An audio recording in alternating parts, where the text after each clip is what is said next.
As you know, Simon Berlin is based on a historic event, as Ferrer had appropriately titled a docudrama. It's a documentary based on historic facts, but also presented in an artistic manner. The story builds up to the assassination of Talat Pasha in 1921 in Berlin. Who was Talat Pasha? I think our audience is well familiar. Talat Pasha was one of the triumvirate of Ittihad and Terakwe who organized the Armenian genocide. He was the prime minister and minister of the interior, and recently a Turkish historian wrote a book based on his black book, Talat's black book. Whoever was not convinced that genocide was premeditated can go and check that black book, because Talat had already written down which areas Armenians are concentrated, how many Armenians live in different regions, and as the genocide was in progress, he was getting reports from the field what percentage of the people were killed and what percentage were sent to Derzor. So even today's computer can hardly follow that kind of a very planned genocide.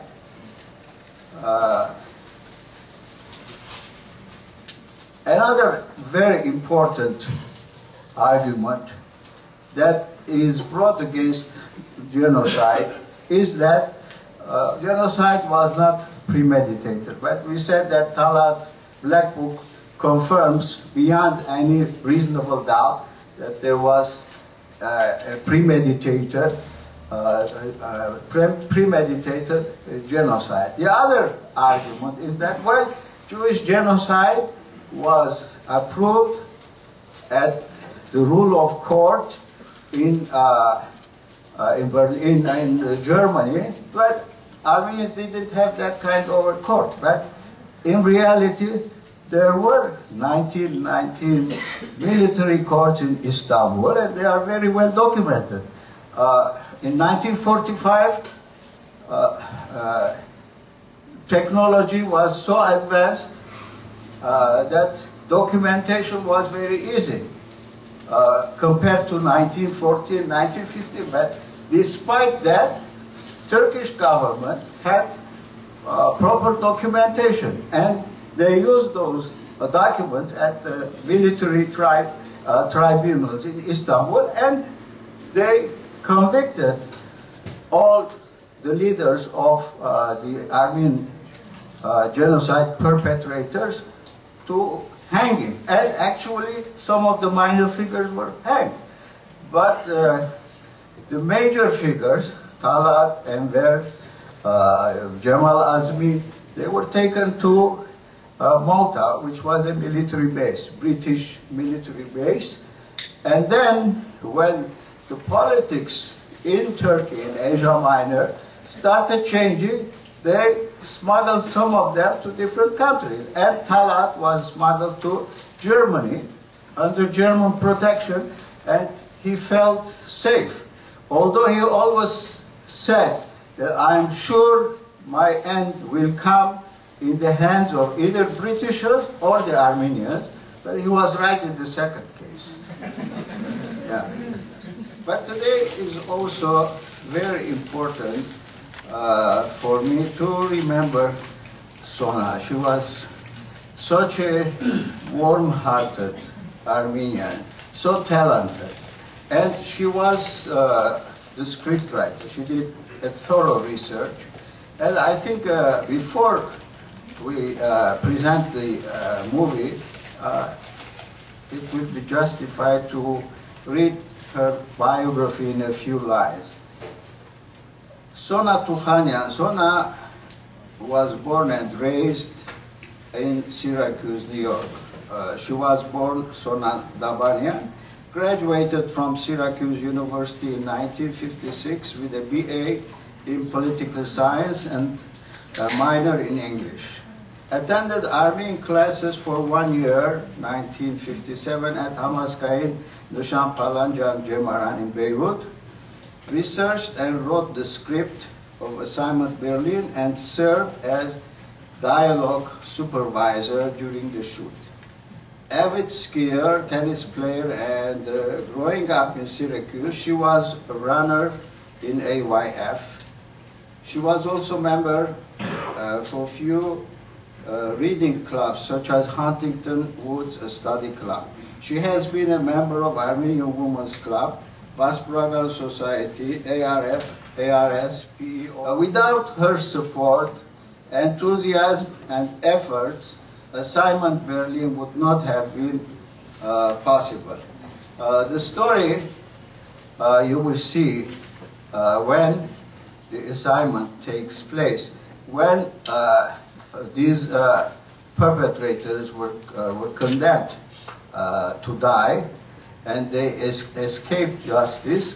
Tashnak Tsukun had a special youth group who were there for revenge, and that group was guided by Shahan Natali. These idealistic young people, they were selfless and they didn't mind to sacrifice their life to bring justice to the Armenian cause. 5 telegrams originally received by the governor of Aleppo. These telegrams categorically and unequivocally prove that Talat personally gave the order to annihilate all of them, including the children. These are cipher telegrams. They have been decoded, translated, and authenticated. This telegram, dated September 16th, 1915, reads as follows. It has been previously communicated to you that the government has decided to destroy all Armenians. An end must be put to their existence. No regard must be paid to either age or sex. Those who oppose this order and decision cannot remain on the official staff of the empire. Signed, Minister of the Interior, Talat.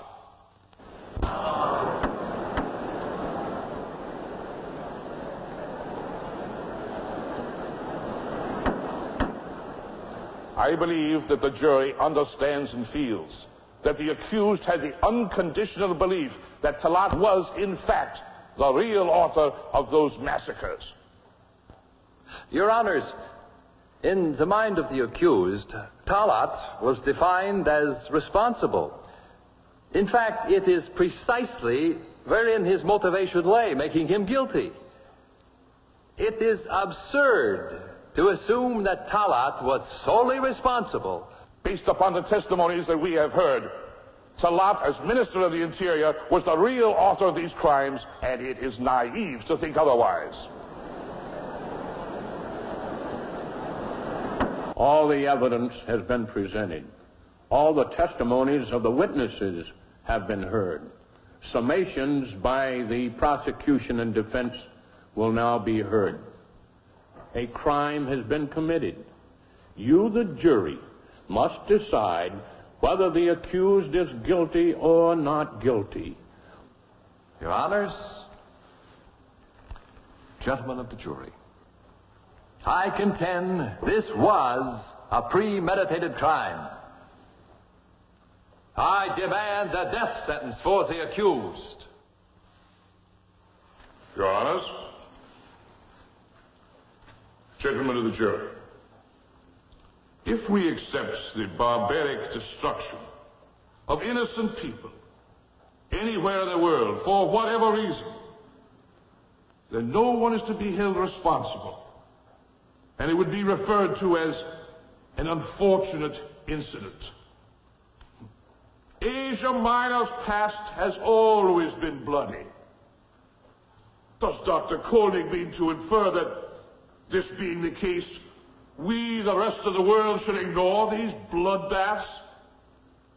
Acts of this nature should be tried at international courts to prevent them from happening again.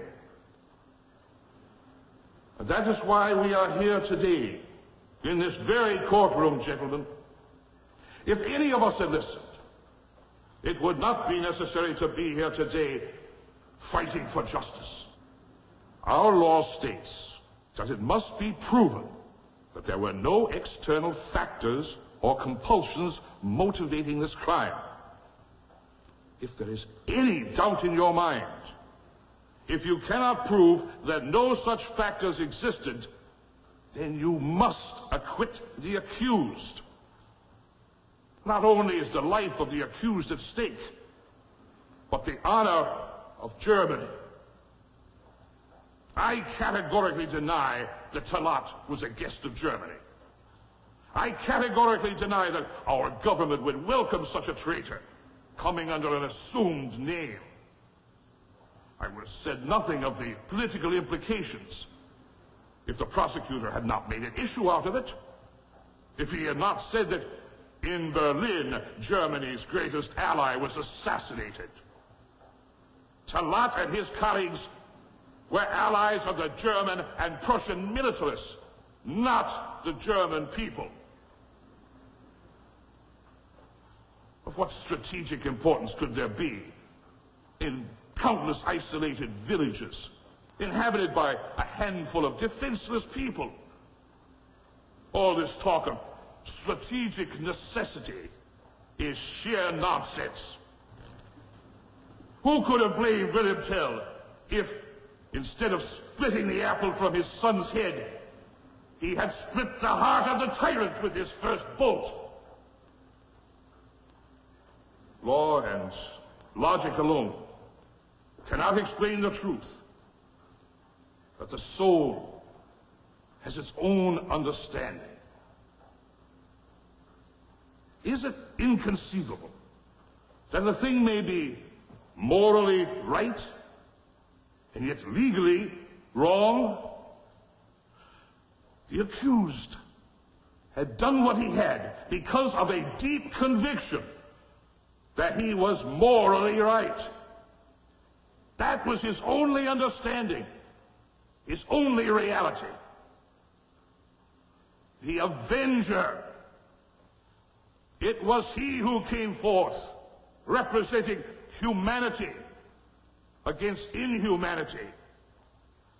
For 1,000 years, the youngest son of Armenia has stood behind this man, carrying the banner of truth, vengeance, and humanity. He leaped against the fiend who decided and ordered the extermination of an entire nation. And now, gentlemen of the jury, you decide what took place in his soul at the moment he committed his crime. You decide whether he was responsible. And consider, the eyes of humanity are upon you and your decision. And those eyes are the eyes of justice. Your Honors, gentlemen of the jury, the defense rests its case. You have been instructed in your duties. You will retire to the jury room. The court will await your decision. The court is recessed until the jury is ready to return its verdict.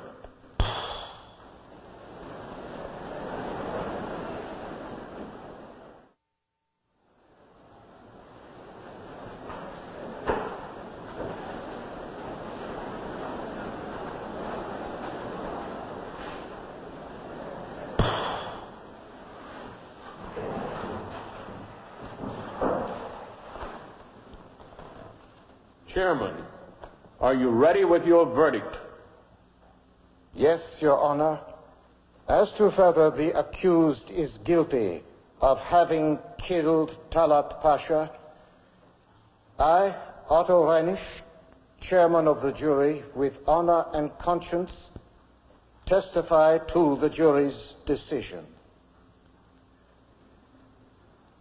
No, not guilty.